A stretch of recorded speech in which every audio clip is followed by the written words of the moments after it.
الله الرحمن الرحيم الحمد لله وكفى وسلام على عباده الذين اصطفى أما بعد فأعوذ بالله من الشيطان الرجيم بسم الله الرحمن الرحيم وما أرسلناك إلا رحمة للعالمين سبحان ربك رب العزة عما يصفون وسلام على المرسلين والحمد لله رب العالمين اللهم صل على سيدنا محمد وعلى آل محمد وبارك وسلم اللهم صل على سيدنا محمد وعلى آل محمد وبارك وسلم اللهم صل على سيدنا محمد وعلى آل محمد وبارك وسلم. محترم حاضرین، ماہ ربیع الاول کا مبارک مہینہ چل رہا ہے، جس کی بہاروں سے اور جس کے بہار میں ہم اپنے طبیعتوں میں جو خوشی پاتے ہیں، یہ خوشی اس بہار کی ہے جو آج سے 1500 برس کے پہلے تقریباً مکۃ المکرمہ کی اس وادی میں اللہ کے مبارک گھر کے قریب ابو طالب کے مکان میں ہم سب کے آقا حضرت محمد الرسول اللہ صلی اللہ علیہ وسلم کی ولادت مبارکہ ہو گئی. یہ آپ کا نور چمکا اور سارے جہاں کو اس نور سے منور کر دیا. میں مختصر انداز میں آپ کے سامنے ولادت مبارکہ کی برکات اور اس کے پہلے اس روئے زمین پر اور اس عرب کے خطے میں جو برتاؤ تھا، حالات تھے، وہ بھی بتاتا چلوں گا. دور رسالت کے پہلے اور ولادت مبارکہ کے پہلے کے دور کو دور جہالت سے دنیا یاد کرتی ہے. یہ جاہلیت کا دور تھا. کیسی جہالت تھی؟ مکہ کے رہنے والے اور عرب کی سرزمین پر ہر ایک کو خدائی درجہ دے کر کے اس کی پوجا کی جاتی تھی، لیکن کائنات کو پیدا کرنے والے خدا کو ہی عبادت سے محروم کر رکھا تھا. یہ جہالت تھی. ایسی جہالت تھی کہ دنیا کے اندر اس وقت جتنے مذاہب تھے، ہر مذہب کے اندر ان کے اصلی کتابوں کو تحریف کر کے، بدل کر کے، اس میں ایسی باتیں ڈال دی گئی تھی جس کے نتیجے میں بت پرستی، درخت پرستی، سورج پرستی، ہر ایک کی پرستی اور پوجا اور عبادت ہوتی تھی خدا کو چھوڑ کر. کئی مذہبوں کو اندر تو آگ کی ہی پرستش کی جاتی تھی، اور یہاں تک بس نہیں، بلکہ آگ کی عبادت کرنے کے بہت بڑے بڑے کلیسا، عبادت گاہیں انہوں نے بنا رکھے تھے. اور کئی برسوں سے اس میں آگ جل رہی تھی. کسی مقام پر تو جہالت کا یہ عالم تھا کہ انسانیت رخصت ہو چکی تھی، بس شکل انسانی موجود تھی اور حیوانیت کام کرتی تھی۔ مجبوروں پر، بے کسوں پر، غریبوں پر، نااہلوں پر ظلم کا بازار ہر طرف گرم تھا۔ شراب ان کے گٹھی میں پڑی ہوئی تھی، صبح سے شام تک لوٹ مار کر کے، ظلم زیادتی کر کے زندگی بسر کرنا ان کا کام تھا۔ جھگڑے اور اختلاف کا یہ عالم تھا کہ جب بھی کبھی کسی ہلکی بات پر تو میں ہوتی تو وہ جھگڑا دو کے درمیان نہیں، خاندانوں کے درمیان اتنے عرصے تک چلتا کہ 60 برس اور 100 برس تک وہ جھگڑے کا سلسلہ جاری رہتا۔ خواتین کا، ماؤں کا، بچیوں کا تو حال اس سے کچھ عجیب تر ہی تھا۔ کہیں تو اس کو انسان ہی نہیں سمجھتے، کہیں اس کو شیطان ہی سمجھتے، کہیں تو اس کو اپنے کھانے پینے آرام سے محروم رکھ کر کے جانور باندھنے کی جگہ پر تو اس کو پھینک دیتے۔ اس کی رہائش گاہ وہی تھی، اور اس سے بڑھ کر کے ایک دل پر بجلی گرنے جیسی بات کہ معصوم بچیوں کو زندہ درگور کرنے سے یہ نہیں بچتے تھے۔ یہ عالم تھا دور جاہلیت کے ہر انسان کا۔ کیسے عالم کے اندر میرے آقا صلی اللہ علیہ وسلم کو پروردگار نے مبعوث فرمایا۔ ایک چھوٹی سی داستان میں نے پیش کی، لیکن جب یہ نور پہنچا، جب یہ نور جگمگایا اور جب اس نور نے اپنا پھیلاؤ کر دیا تو کوئی اس سے نہیں بچا۔ یہاں تک کہ جو آسمان اس انتظار میں تھے کہ میری چھاونی میں، میرے سائبان میں کوئی سجدہ کرنے والا ملے، ایسے ہزاروں پیدا ہو گئے۔ وہ سورج اور چاند ترستے تھے کہ ہماری کرنوں کے اندر، اجالے کے اندر اللہ کو ماننے والا کوئی ملے۔ ہزاروں اور لاکھوں ایسے پیدا ہو گئے۔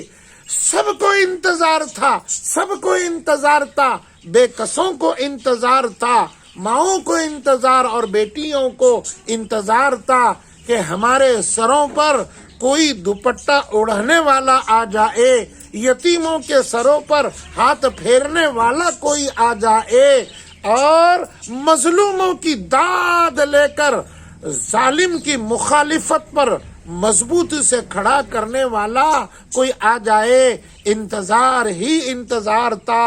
بس وہ سہانی گھڑی پہنچ گئی، آ گئی، خدا کی رحمت کو ابال آ گیا۔ آخر کار ربیع الاول کے اس مبارک مہینے کے اندر اس کی 12 تاریخ جب آ گئی اسلامی، اور پیر کا مبارک دن صبح صادق سے طلوع آفتاب کے پہلے یہ نور چمک اٹھا۔ سنہ عیسوی اس وقت 571 چل رہی تھی، مہینہ اپریل کا اور تاریخ 22 تھی۔ جب یہ نور چمک اٹھا، کیا ہو گیا، کیا ہو گیا؟ خزاں کے جگہ پر ہر وقت بہار آنے لگی، آتی رہی، آ رہی ہے۔ خزاں ہی خزاں تھا، یہ بات یاد رہے۔ بہار وہیں آتی ہے جہاں پہلے خزاں ہو، اور خزاں کیسا تھا؟ جہالت کا خزاں تھا۔ خزاں کیسی تھی؟ کفر کی خزاں تھی، شرک کی خزاں تھی، لوٹ کی خزاں تھی، ظلم کی خزاں تھی۔ یہ سارے خزاں کے حالات ختم ہو کر کے بہار ہی بہار، بہار ہی بہار، نور ہی نور، نور ہی نور آ گیا۔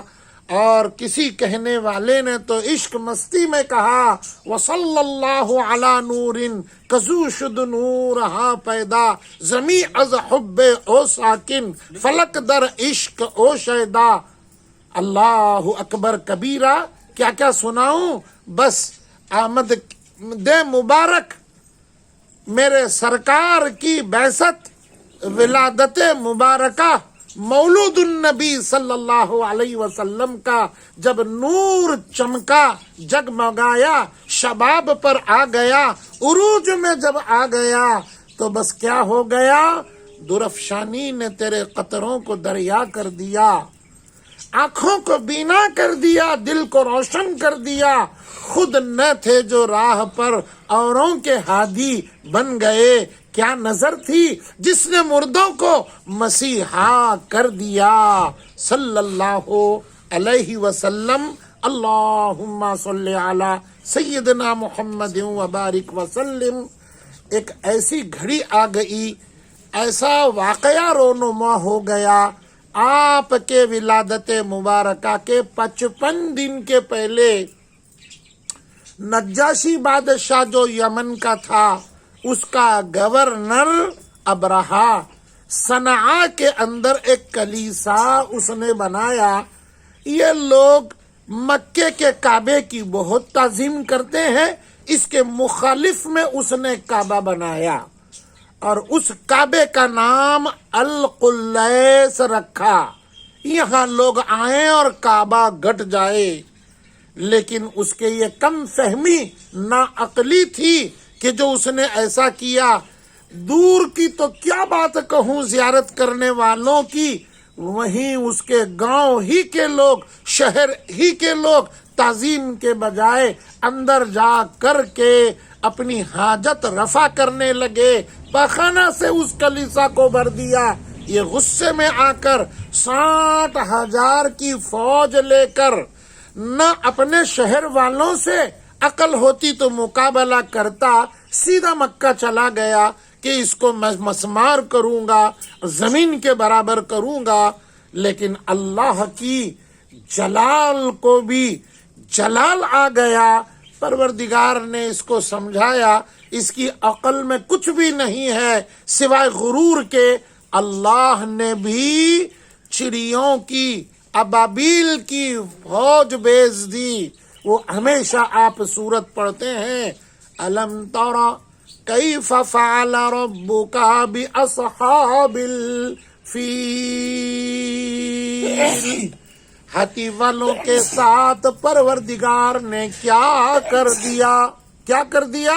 جب یہ فوج حرم مکی کی کعبے کے قریب پہنچ گئی، پروردگار کے وہ فوج نے جو چڑیوں کی تھی، ابابیل کی تھی، اپنے چونچ کے اندر سکٹ اور میزائل لے کر رکھے ہوئے تھے، انہوں نے داغنا جب چالو کر دیا تو وہ 13 ہاتھی، سب سے بڑا محمود نام کا ہاتھی جس پر یہ بیٹھے ہوئے تھے ابرہا تھا، پتھر جب پھینک دیے چونچ میں سے تو ان کے سر کو پھاڑتا ہوا، دباتا ہوا، ہاتھی کو چیرتا ہوا زمین میں دھسا دیا۔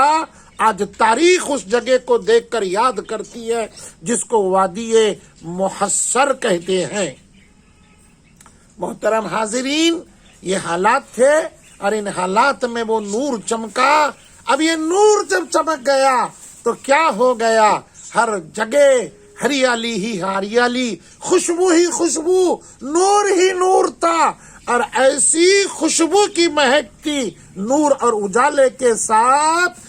جب خواجہ عبد المطلب دادا کو خبر پہنچی کہ آپ کو پوتا ہو گیا ہے اور ایک نور چمکا ہوا ہے، تو انہوں نے طواف کعبہ میں دیکھا، ان کی تعظیم کے لیے کعبہ بھی جھک گیا، مقام ابراہیم بھی جھک گیا، دوڑے ہوئے آئے اور آ کر کے کہنے لگے، آمنہ کیا بات ہے، کیا ہو گیا، بتاؤ بتاؤ، تمہارا گھر خوشبو سے مہک رہا ہے اور سارے طرف خوشبو ہی خوشبو ہے، نور ہی نور ہے۔ امنا آمنہ رضی اللہ تعالی عنہا نے کہا، او دادا، او عبد المطلب، او میرے ابا، میں نہیں جانتی یہ خوشبو کہاں کی ہے، اور یہ برکات کیسے ہیں، یہ نور کیسا پھوٹ گیا ہے، اتنا کہہ سکتی ہوں یہ میرے پیٹ میں جو مہمان مبارک تھا وہ آج نمودار ہو گیا، اس کی یہ برکت ہے جو سارے حرم اور زمین کے اوپر یہ نور پھیل گیا۔ آگے سنو ابا، صرف یہ بات نہیں، میں جب اس کو پیٹ میں لے کر چلتی تھی زمین موم ہو جاتی تھی، یہاں تک کہ پتھر پر بھی چلی جاتی تھی تو وہ بھی موم ہو جاتا تھا، کانٹے پر میرا پاؤں رکھ دیتی تھی کبھی تو وہ بھی پھول بن جاتا تھا، درخت کے پاس سے میں چلتی تھی تو مجھے جھک کر سلام کرتا۔ ابا یہاں تک نہیں ہے بلکہ چاند و سورج نیچے آ کر جھک کر سلام کیا کرتے تھے۔ اللہ اکبر کبیرہ، آئے دنیا میں بہت پاک مکرم بن کر، مگر آیا نہ کوئی رحمت عالم بن کر۔ اور سب سے بڑا تحفہ اور عظیم تحفہ رب کی طرف سے یہ حرم کو ملا، عرب کو ملا، مظلومین کو ملا، بیواؤں کو ملا، اور ایک سرپرائز بھی پروردگار نے دے دیا۔ سیرت حلبیہ کے اندر ایک عجیب بات لکھی ہوئی ہے، پروردگار نے دھرتی کے بندوں کو، ان ماؤں کو جو پریگننسی کے اندر تھی، حاملات تھی، جس دور میں جس دن کو میرے پیغمبر کا نور نمودار ہو گیا، تاریخ میں لکھا ہے اس دن جتنی ماؤں نے بچے جنے ہیں اللہ نے تماموں کے پیٹ سے لڑکے ہی پیدا کر دیے۔ یہ ایک سرپرائز دنیا میں رہنے والے سارے انسانوں کی وہ ماؤں کو اللہ نے عطا کر دیا۔ کیا کہوں، کتنا کہوں، آپ کے ایک ذرے کے اندر سمندر، کشکول کے اندر پورا دریا پورا سمو گیا ہے، تعریف کے لائق ہماری زبان نہیں ہے۔ یا صاحب الجمالی و یا سید البشر بوجہک المنیر لقد نور القمر لا يمکن الثناء کما کان حقہ۔ بہت سے بہت تعریف ہم تو نہیں کر سکتے، اتنا ہی کہہ سکتے ہیں بعد از خدا بزرگ توئی قصہ مختصر۔ میں اپنی بات کو سمیٹ کر کے اس دعا کے ساتھ ختم کر رہا ہوں، پروردگار اس نور سے ہمارے دلوں کو آج بھی منور فرمائے، وہ نور سنت کی شکل میں، غلامی کی شکل میں، تابعداری کی شکل میں آج ہمارے پاس موجود ہے۔ خدا پاک پروردگار اسی نور مجسم صلی اللہ علیہ وسلم کے صدقے میں ہمارے دل کے اندھیروں کو دور کر کے آپ کے سنت کے اجالے میں، نور کے اجالے میں جینا مرنا اللہ ہم سب کو نصیب فرمائے۔ وآخر دعوانا ان الحمد للہ رب العالمین۔